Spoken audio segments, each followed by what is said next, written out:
It seems like the general consensus among the console Overwatch community is that they've been getting shafted as of late. They're saying that the devs don't care about them as much, and Overwatch just isn't getting the attention it needs on console, and that's causing apparently a lot of problems. So let's talk about these big problems in today's video and see what's going on.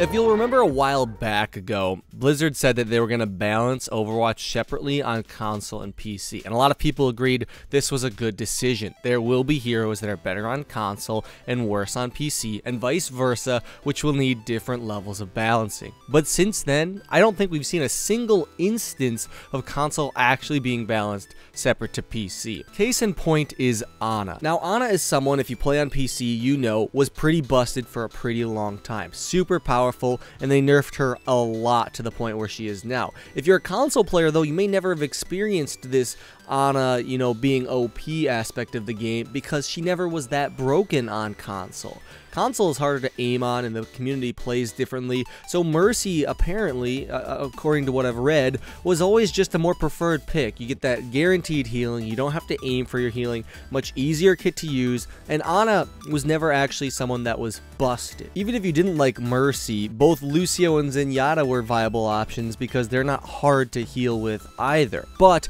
she was nerfed the same on console and PC, bringing her down to about a 50% win rate on PC from like a 53 or plus something high win rate, but on console it didn't bring her to a 50% win rate. I believe it brought her from a below 50% win rate, I'm not sure about the stats before, down to a below 40% win rate. That's abysmal. And you may think that this is just because, you know, oh, console players are bad, or you should look at the higher ranks, the people that can actually aim. But I have, and if you look at Grandmaster, and other people have pointed this out too, even in the Grandmaster tier on console, the highest tier, she has a below 40% win rate.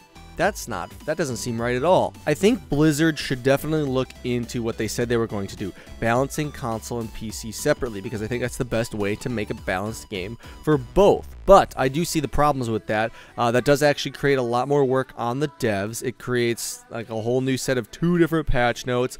It makes it difficult on the community to determine what is meta, although that's not really a problem. I'd say that's actually a benefit if the community does not know what like the preferred meta is. Pretend like I put that in quotes. Basically what I'm saying is it does cause some confusion, but I still think it should be looked into. Maybe just a little bit at first. Give it a little bit of testing, Blizzard, on your end of things. Just change a few heroes to make them more balanced for the console players. And you know, if it turns out that that did not work, you can revert the changes and turn it back into the same, you know, balance as PC if that's needed. I think that's something that Blizzard should look into because it doesn't seem like they have yet. And it's not just Ana I'm talking about. I'm sure there are other heroes that are unfairly balanced. That was just my example for this. Now let's move on and talk about the next problem that console has that actually shares with PC, but in an entirely different way. So on PC, we complain about the report system not working, or at least I do.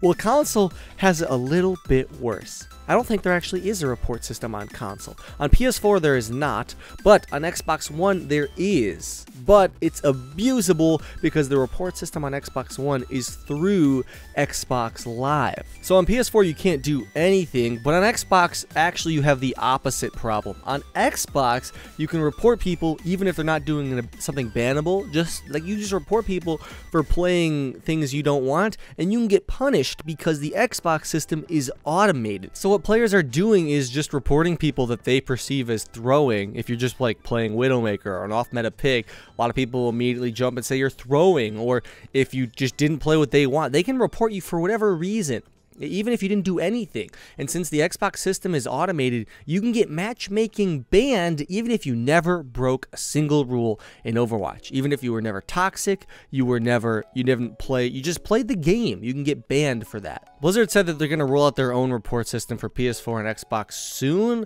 and I really hope they do, because I think this Xbox system that's in place, I had never known that it was like this, but I know now. It sounds terrible. Honestly, that is a big fault on Xbox. I don't know why they would rely on an automated system. I can't even fault Blizzard for that one. I can fault Blizzard for not having a report system on console, but I can't fault them for people getting matchmaking banned without ever breaking the rules. That's not fair. So I'm hoping at least, that gets fixed. Although I've read apparently this is something that Blizzard can just choose to opt out of. They can actually just turn off this automated report system for their game, which is probably something they should do sooner than later. So maybe it is Blizzard's fault that they haven't opted out of this yet, or maybe it works more than it doesn't work. I'm not 100% sure, but I do know the new system should be coming. The next few topics we're going to talk about aren't necessarily problems, or at least as big of problems, but there's still things I'd like to address now that we're talking about console. And the first one is keyboard and mouse players on console. So apparently there's this adapter thing. You know, I'm not hip with the kids, so I don't know what it is, but you can get this adapter and it allows you to play with a mouse and a keyboard on console. Now, I don't know how well it works actually, but I see a lot of complaints about it, talking about asking, you know, if it's fair or not to have. On one side of the argument, you say people saying, no, it's not fair.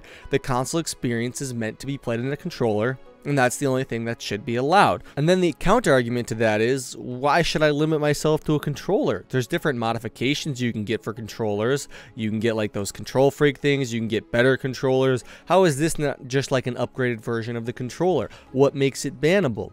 And to be honest, I don't know if I have a good answer to this. Jeff Kaplan himself actually answered it and said that he doesn't condone the use of mouse and keyboard, because I mean, it is true that the console experience is designed for controllers, not Overwatch specifically, but consoles. And if you're playing with a mouse and keyboard, you're gonna have an unfair advantage. Well, actually, just an advantage. We're debating whether or not it's unfair, but that's not the point. I would actually like to hear your guys' opinions on this one. Is a mouse and keyboard fair on console, or is it just blatantly cheating? As far as I'm concerned, it's not a bannable offense. Jeff Kaplan, like I said he doesn't condone it, but he can't ban for it. They can't ban for it because Xbox and PS4 are the ones that control that report and ban system. So I'd like to hear your opinions. And now let's move on and talk about the last thing I've seen complaints about. And now this one is more straightforward of an answer. There's a lot of people that really dislike the fact that console doesn't have a PTR. Us PC players might take the PTR for granted, getting to play heroes like Doomfist and Sombra and Orisa, all of them early, but console players actually don't have that, if you were unaware.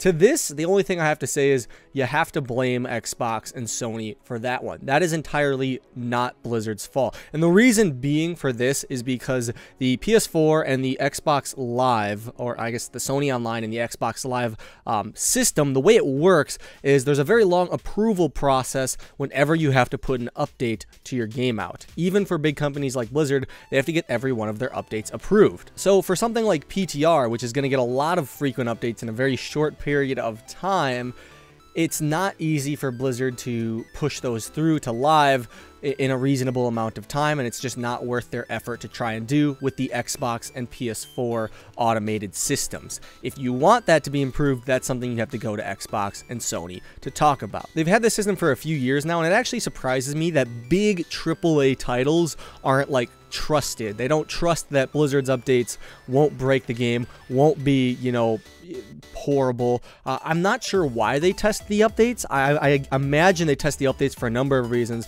Stability being one, security being another, and then finally for the content, if like the ESRB rating changes or the PEGI rating changes, because certain updates and DLCs can do that. But you'd think that, you know, big companies, Blizzard, Activision, and these huge titles would have some like trust. I don't know. What I'm saying is I wish you guys had the PTR, but Sony and Xbox are the ones not allowing it. If you guys enjoyed, be sure to check out my Twitch stream. I should be live right as this video is posted for the next few hours, so drop by and say hi as we play some different heroes on a bunch of different accounts. Hanzo, Genji, Widowmaker, all of the above. Link will be in the description, and I'll see you guys there. Have a good one. Love and Hawk out.